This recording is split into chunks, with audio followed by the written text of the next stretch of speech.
आपका 4 TV news पर मैं हूं आपके साथ जो है बढ़ते हैं खबरों की ओर। दिल्ली में अंगोला के राष्ट्रपति जोआओ मैनुअल गोंकाल्वेस लोरेंको ने राजघाट पहुंचकर महात्मा गांधी की समाधि पर पुष्पांजलि अर्पित की और उन्हें श्रद्धांजलि दी। इस दौरान उन्होंने आगंतुक पुस्तिका पर हस्ताक्षर कर अपनी भावनाएं भी जताई। राष्ट्रपति का यह दौरा भारत अंगोला रिश्तों को मजबूती देने की दिशा में बेहद अहम माना जा रहा है।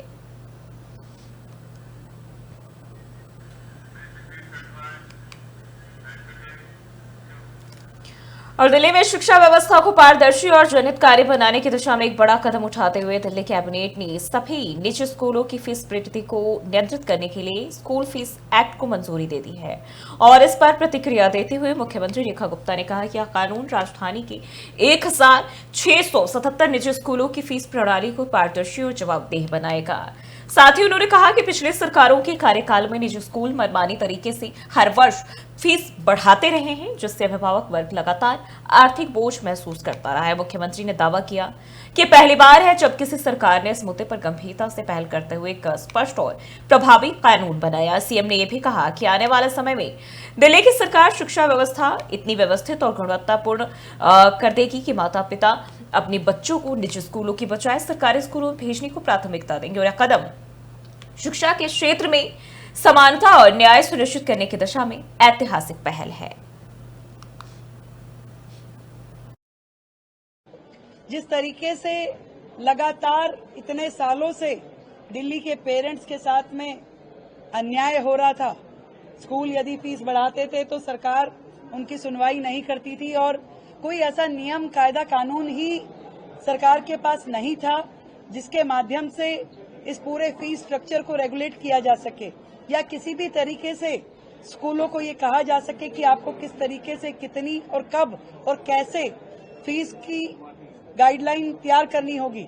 पर जैसे ही पेरेंट्स की आवाज हमारे कानों तक, हमारे मन तक पहुंची, अपने इस 2 महीने के छोटे से कार्यकाल में सरकार ने ये नियम लेके आई, ये एक्ट बनाया और इस एक्ट के माध्यम से दिल्ली के सभी 1677 स्कूल, उन सबका फीस रेगुलेट हो पाएगा ट्रांसपेरेंट तरीके से। पेरेंट्स का इन्वॉल्वमेंट, स्कूल मैनेजमेंट का इन्वॉल्वमेंट, हर एक की सहमति जिस तरीके। और दिल्ली कैबिनेट द्वारा सभी निजी स्कूलों की फीस वृद्धि को नियंत्रित करने के लिए स्कूल फीस अधिनियम को मंजूरी दी गई है। मंजूरी दिए जाने पर मंत्री आशीष सूद ने कहा कि यह कदम बच्चों और अभिभावकों को राहत देने के लिए उठाया गया है और उन्होंने आरोप लगाया कि पिछली सरकार ने राजनीतिक स्वार्थ के चलते स्कूलों द्वारा की जा रही मनमानी फीस वसूली पर अपनी आंखें मूंद ली। मंत्री ने कहा कि हमारी सरकार ने उन रास्तों को बंद कर दिया जिनके माध्यम से छात्रों को आर्थिक बोझ में डाला जाता था।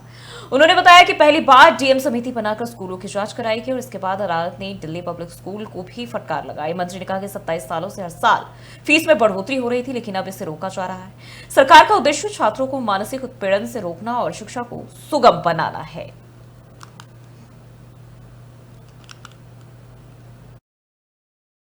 2 महीने के छोटे से कार्यकाल में नरेंद्र मोदी जी के मार्गदर्शन में मुख्यमंत्री रेखा गुप्ता जी के नेतृत्व में राजनीतिक इच्छा शक्ति दिखाई है और पिछली सरकारों की तरह विशेष तौर पे आम आदमी पार्टी की सरकार की तरह इन बच्चों को लूट का साधन बनाने के रास्तों को बंद करने का काम किया है।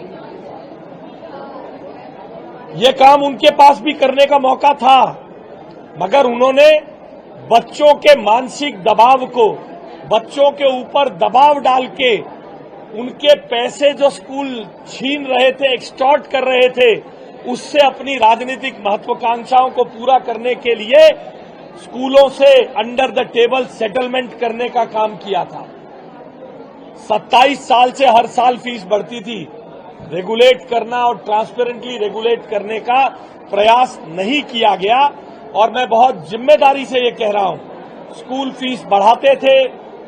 आम आदमी पार्टी की सरकार एक झूठा हमला करती थी स्कूलों पर। बढ़ते हैं आगे। 26/11 आतंकी हमले के आरोपी तहव्वुर राणा को दिल्ली स्थित एनआईए मुख्यालय से पटियाला हाउस कोर्ट ले जाया गया। राष्ट्रीय जांच एजेंसी अदालत ने 28 अप्रैल को राणा की हिरासत 12 दिनों के लिए बढ़ा दी थी। बता दें कि तहव्वुर राणा पर साल 2008 में हुए आतंकवादी हमलों में अहम भूमिका निभाने का आरोप है, जिसमें 160 से अधिक लोगों की जान गई थी। एनआईए के इस केस में राणा से गहन पूछताछ भी की गई एनआईए की ओर से, और ताकि हमले की साजिश में शामिल अन्य लोगों और नेटवर्क का खुलासा हो सके। राणा को अमेरिका से यहां लाया गया है, और जहां वह पहले ही आतंकवाद से जुड़े एक मामले में दोषी ठहराया जा चुका है। भारत सरकार लंबे समय से राणा के प्रत्यर्पण की मांग कर रही थी, और अब इस मामले की अगली सुनवाई जल्द ही होगी। वहीं जांच एजेंसी मामले को लेकर बेहद गंभीर है।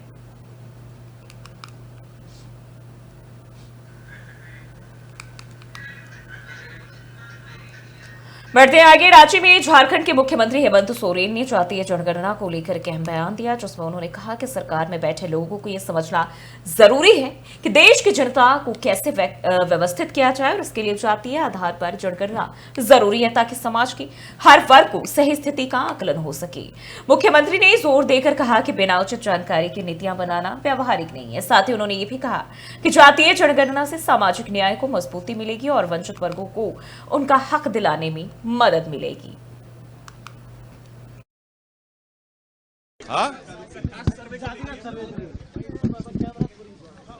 देखो, लोगों को या सरकार को, जो सरकार में काबिज है, देश के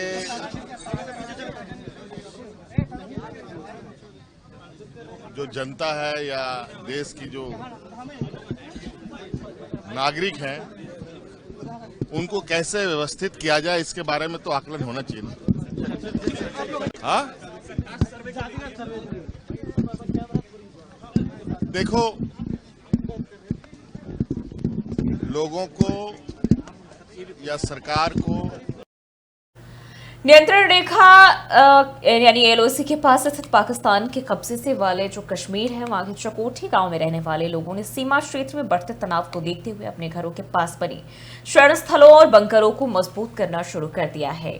गांव के निवासी फैजान अनायत ने बताया कि जब युद्ध जैसे हालात बनते हैं तो हम अपने परिवारों को खुद के बनाए बंकरों में सुरक्षित रखते हैं। हम सेना के साथ खड़े हैं और हमारा परिवार यहां सुरक्षित है। सीमा पर बार बार होने वाली गोलीबारी और तनावपूर्ण हालातों के बीच चकोठी के लोग अब पहले से अधिक सतर्क और तैयार हैं। उनका कहना है कि वे इन परिस्थितियों के आदी हो चुके हैं, लेकिन फिर भी हर बार डर बना रहता है। गांव वालों ने अपने संसाधनों से बंकर बनाए हैं, जो युद्ध के समय उन्हें और उनके परिवारों को बचाने का एकमात्र सहारा है।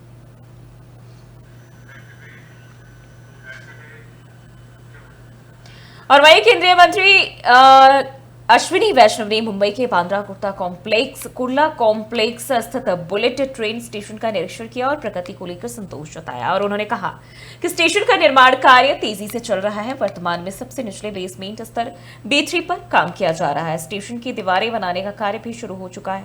इसके साथ ही सुरंग निर्माण का काम भी जारी है। मंत्री ने जानकारी दी कि स्टेशन के ऊपर एक बहुमंजिला इमारत बनाई जाएगी। B3 स्तर पर जो है वाहनों की पार्किंग भी की जाएगी। B2 पर रेलवे का ऑपरेशनल कार्य होगा, जबकि B1 और ग्राउंड लेवल से यात्री स्टेशन में एंट्री करेंगे। और उन्होंने कहा कि एक विश्व स्तरीय स्टेशन होगा जो यात्रियों को आधुनिक और सुविधाजनक अनुभव प्रदान करेगा। ये प्रोजेक्ट अब भारत के बुनियादी ढांचे में से एक बड़ी उपलब्धि के रूप में देखा जा रहा है।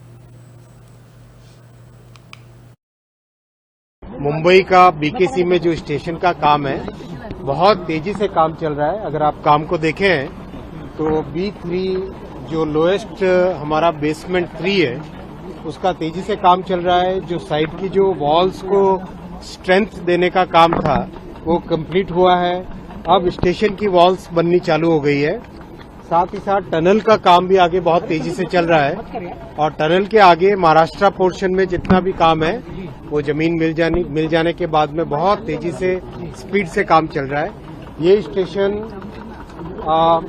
मल्टी स्टोरी बिल्डिंग इसके ऊपर बनेगी, बहुत बड़ी। और B3, B2, B1 3 बेसमेंट है। B3 में गाड़ियां रहेंगी, B2 में ऑपरेशनल वर्क रहेगा, और B1 और ग्राउंड लेवल पे आके पैसेंजर्स स्टेशन के अंदर एंटर होंगे। एक बहुत ही वर्ल्ड क्लास स्टेशन का काम चल रहा है। मुंबई का BKC में जो स्टेशन और वहीं एयर डिफेंस के लिए सेना की तैयारी, दुश्मन ड्रोन हेलीकॉप्टर होंगे ढेर। और अब आर्मी खरीदेगी आधुनिक launcher missile. Make in India के तहत खरीदी की प्रक्रिया वो जो है जारी, और सेना ने इसके लिए टेंडर भी जारी किया। 48 लॉन्चर, 85 मिसाइलें और अन्य जरूरी उपकरण भी इसमें शामिल है। तो दुश्मन अब ड्रोन हेलीकॉप्टर से ढेर होंगे। और आपको बताते चले, सेना ने इसके लिए टेंडर भी जारी कर दिया है। मेक इन इंडिया के तहत खरीद प्रक्रिया, और अब आर्मी खरीदेगी आधुनिक लॉन्चर मिसाइल, जिसके लिए पूरी तैयारी अब देखने को मिल रही है। डिफेंस के लिए सेना की पूरी तैयारी, और दुश्मन की अब छक्के छुड़ाने की वो जो तैयारी है वो सेना की ओर से की जा रही। भारतीय सेना अब दुश्मन के विमानों, हेलीकॉप्टरों और ड्रोनों से निपटने के लिए कंधे पर रखकर चलाए जाने वाले आधुनिक एयर डिफेंस सिस्टम खरीदे जा रही है। और सेना ने इसके लिए टेंडर भी जारी किया है, जिसमें 48 लॉन्चर, 85 मिसाइलें और अन्य जरूरी उपकरण भी शामिल है। खास बात यह है कि यह खरीद मेक इन इंडिया पहल के तहत की जाएगी। रक्षा अधिकारियों के मुताबिक इससे जो है सेना की तात्कालिक जवाब देने की क्षमता और मजबूत होगी।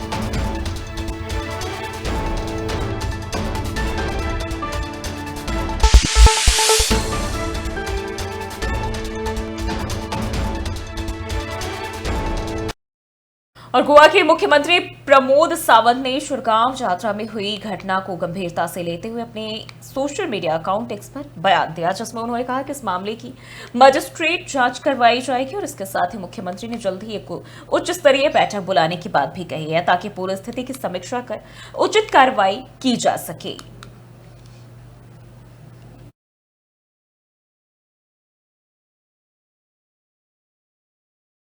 बढ़ते आगे, भारत सरकार ने पाकिस्तान से आने वाले सभी प्रकार के मेल और पार्सल सेवाओं को तत्काल प्रभाव से निलंबित कर दिया है। संचार मंत्रालय के मुताबिक यह रोक हवाई और सतही दोनों मार्गों से लागू होंगी। और इस फैसले को भारत पाक के संबंधों के मौजूदा हालात के मद्देनजर बेहद अहम माना जा रहा है।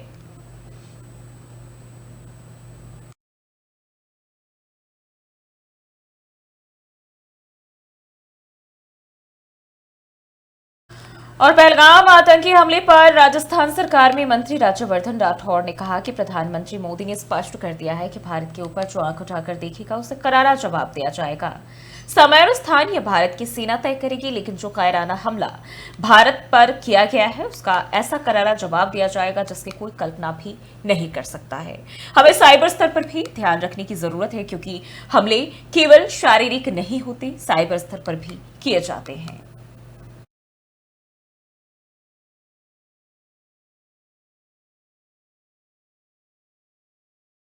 बढ़ते हैं आगे, यूपी के संभल में मंडी समिति के कैंपस में बड़ी कार्रवाई हुई है। मुखबिर की सूचना पर छापा मारते हुए टीम ने 20 क्विंटल से ज्यादा प्रतिबंधित पॉलीथिन जब्त किए हैं। और इस मामले में संबंधित दुकानदार पर जुर्माना लगाने की कार्रवाई की जा रही है। प्रशासन ने साफ किया कि प्रतिबंधित सामान मिलने पर सख्त कदम उठाए जाएंगे।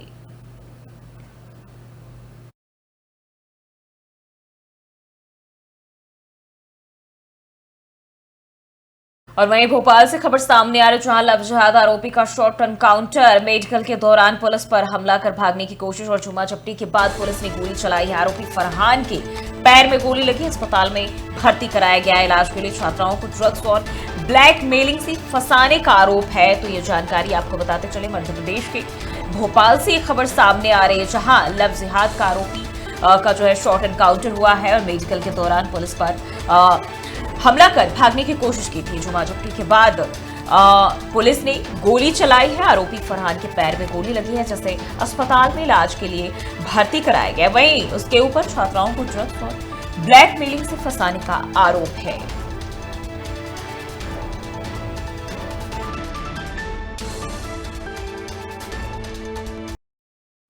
और यूपी के गोरखपुर के गीरा सेक्टर 22 में अवैध निर्माण को लेकर बॉम्बे होटल को सीज कर दिया गया है। एसडीएम की मौजूदगी में गीरा प्रशासन ने यह कार्रवाई की। होटल पर पहले से देह व्यापार के आरोप भी लगे थे। होटल संचालक अजय सिंह को पुलिस ने जेल भेज दिया है, जबकि उसका बेटा शुभम अभी भी फरार है। होटल संचालक की पत्नी और बेटी ने अधिकारियों से कार्रवाई न करने की गुहार लगाई है, लेकिन प्रशासन की तरफ से फिलहाल कोई भी राहत नहीं दी गई।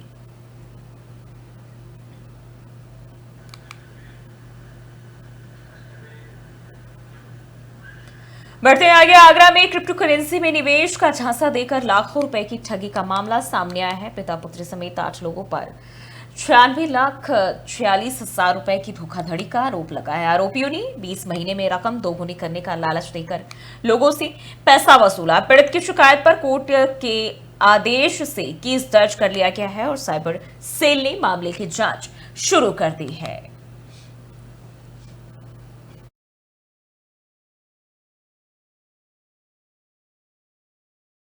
और भारत की राजधानी दिल्ली में एक महत्वपूर्ण कूटनीतिक क्षण भी देखने को मिला जब अंगोला के राष्ट्रपति जोआओ मैनुअल गोंकाल्वेस लोरेंको अपने आधिकारिक भारत यात्रा पर पहुंचे और उनका स्वागत राष्ट्रपति भवन में पूरे राजकीय सम्मान के साथ किया गया, जहां राष्ट्रपति द्रौपदी मुर्मू और प्रधानमंत्री नरेंद्र मोदी ने उनका गर्मजोशी से अभिवादन किया। और इसके बाद राष्ट्रपति लोरेंको ने राजघाट जाकर महात्मा गांधी को श्रद्धांजलि दी और उन्होंने विदेश मंत्री डॉक्टर एस जयशंकर से भी मुलाकात की, जिसमें द्विपक्षीय संबंधों को मजबूत करने पर चर्चा हुई। आइए देखते हैं इस ऐतिहासिक यात्रा को लेकर यह खास रिपोर्ट।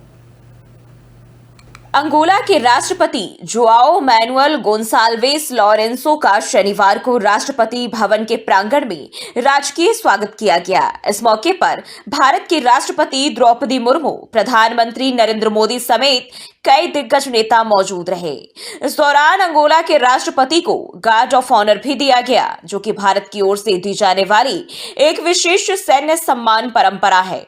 बता दें कि राष्ट्रपति लोरेंसो के इस यात्रा के बाद भारत और अंगोला के बीच व्यापार, ऊर्जा और शिक्षा जैसे कई क्षेत्रों में सहयोग को और बढ़ाने की उम्मीद की जा रही है। इस मौके पर राष्ट्रपति लोरेंसो ने भारत और अंगोला के संबंध में मजबूती पर जोर दिया। राष्ट्रपति लोरेंसो ने कहा कि यह राजकीय यात्रा 38 साल बाद हो रही है, इसलिए अंगोला के लिए बेहद महत्वपूर्ण है। उन्होंने कहा कि यह यात्रा हमारे दोनों देशों के बीच दोस्ती और सहयोग को मजबूत करने के लिए अहम है। साथ ही उन्होंने भारत आने पर हुए उनके स्वागत को लेकर कहा कि हम भारत की जनता के द्वारा किए गए गर्मजोशी और सम्मानपूर्ण स्वागत के लिए आभारी हैं। इसके बाद राष्ट्रपति लोरेंसो राजघाट पहुंचे, जहां उन्होंने महात्मा गांधी की समाधि पर पुष्पांजलि अर्पित की और उन्हें श्रद्धांजलि दी। सफेद फूलों की माला और शांत वातावरण में उनका यह भावपूर्ण क्षण दोनों देशों के बीच शांति और सहयोग के प्रतीक के रूप में देखा जा रहा है। अपनी भारत यात्रा के दौरान अंगोला के राष्ट्रपति जोआओ मैनुअल गोंकाल्वेस लोरेंसो ने विदेश मंत्री डॉक्टर एस जयशंकर से भी मुलाकात की। यह बैठक दोनों देशों के बीच मजबूत होते द्विपक्षीय संबंधों की दिशा में एक अहम कदम मानी जा रही है। इस दौरान व्यापार, ऊर्जा और रक्षा जैसे महत्वपूर्ण क्षेत्रों में सहयोग बढ़ाने पर भी चर्चा हुई। बता दें कि रणनीतिक साझेदारी को नई ऊंचाइयों तक पहुंचाने के प्रयासों के तहत यह बातचीत दोनों देशों के लिए लाभदायक सिद्ध हो सकती है। वहीं माना जा रहा है कि इस बातचीत से भारत और अंगोला के संबंधों को नई दिशा और गति मिलेगी। तो अंगोला के राष्ट्रपति जोआओ मैनुअल गोंकाल्वेस लोरेंसो की भारत यात्रा एक ऐतिहासिक यात्रा मानी जा रही है, जहां दोनों देशों के बीच कूटनीतिक संबंधों को नई मजबूती देने के लिए कई महत्वपूर्ण कदम उठाए गए। राष्ट्रपति भवन में राजकीय सम्मान से लेकर राजघाट पर श्रद्धांजलि तक और विदेश मंत्री डॉक्टर एस जयशंकर से हुई बातचीत ने इस दौरे को खास बना दिया। इस यात्रा के दौरान व्यापार, ऊर्जा, रक्षा और शिक्षा जैसे क्षेत्रों में सहयोग को बढ़ाने पर सहमति बनी, जो आने वाले सालों में भारत और अंगोला के रिश्तों को नई दिशा और गति दे सकती है। यह यात्रा न सिर्फ राजनीतिक दृष्टिकोण से अहम रही, बल्कि सांस्कृतिक और रणनीतिक दृष्टि से भी दोनों देशों के संबंध में नए आयाम जोड़ने वाली साबित हो सकती है। अब निगाहें इस पर टिकी है कि इन समझौतों को जमीन पर कैसे उतारा जा सकता है। अंगोला के राष्ट्रपति और उत्तराखंड में श्रद्धा और आस्था का सबसे बड़ा पर्व चारधाम यात्रा भक्ति और उत्साह के साथ शुरू हो चुका है। ऋषिकेश में आयोजित एक विशेष कार्यक्रम में मुख्यमंत्री पुष्कर सिंह धामी ने यात्रा की विधिवत शुरुआत की और इस दौरान बड़ी घोषणाएं भी की। आइए इस यात्रा की तैयारियों और सरकार की योजनाओं पर एक नजर डालते हैं इस रिपोर्ट के जरिए। ऋषिकेश में संयुक्त रोटेशन यात्रा व्यवस्था समिति के द्वारा चारधाम यात्रा के शुभारंभ पर विशेष कार्यक्रम आयोजित किया गया। मुख्यमंत्री पुष्कर सिंह धामी ने दीप प्रज्वलित कर इस यात्रा की शुरुआत की और इस दौरान उन्होंने कहा कि यात्रा 2024 के समापन के तुरंत बाद साल 2025 की तैयारी शुरू कर दी गई थी। सरकार ने यात्रा को सुगम, सुरक्षित और व्यवस्थित बनाने के लिए कई फैसले भी लिए। आगे उन्होंने कहा कि पिछली बार 2024 की जो यात्रा हमारी चारधाम यात्रा संपन्न हुई और 2024 की चारधाम यात्रा के संपन्न होते ही हमने 2025 की यात्रा की तैयारी शुरू कर दी थी और अनेक स्तरों पर हमने इसके लिए अलग अलग समीक्षा बैठकें की है। इसके पीछे हमारा हेतु है कि किसी भी प्रकार की असुविधा को पहले ही समाप्त किया जा सके, आने वाले तीर्थ यात्रियों को कम से कम परेशानियों का सामना करना पड़े। वैसे तो चारधाम यात्रा में जो हमारा कठिन मार्ग है, सड़क बन गई है, आदरणीय प्रधानमंत्री जी के नेतृत्व में जिस प्रकार से चारधाम ऑलवेदर रोडें बन गई हैं। मुख्यमंत्री पुष्कर सिंह धामी ने प्रधानमंत्री नरेंद्र मोदी को धन्यवाद देते हुए बताया कि केंद्र सरकार ने 2 महत्वपूर्ण रोपवे परियोजनाओं के लिए 4,000 करोड़ रुपए से अधिक की स्वीकृति दी है और इनमें गौरीकुंड से केदारनाथ और गोविंद घाट से लेकर हेमकुंड साहिब तक का रोपवे निर्माण शामिल है। इन रोपवे परियोजनाओं से न केवल तीर्थयात्रियों को राहत मिलेगी बल्कि यात्रा की सुरक्षा और समय की भी बचत होगी। लेकिन मैं प्रधानमंत्री जी का आप सबकी तरफ से, देवभूमि उत्तराखंड के लोगों की तरफ से और पूरे देश भर के आए हुए तीर्थयात्री श्रद्धालुओं की तरफ से प्रधानमंत्री जी का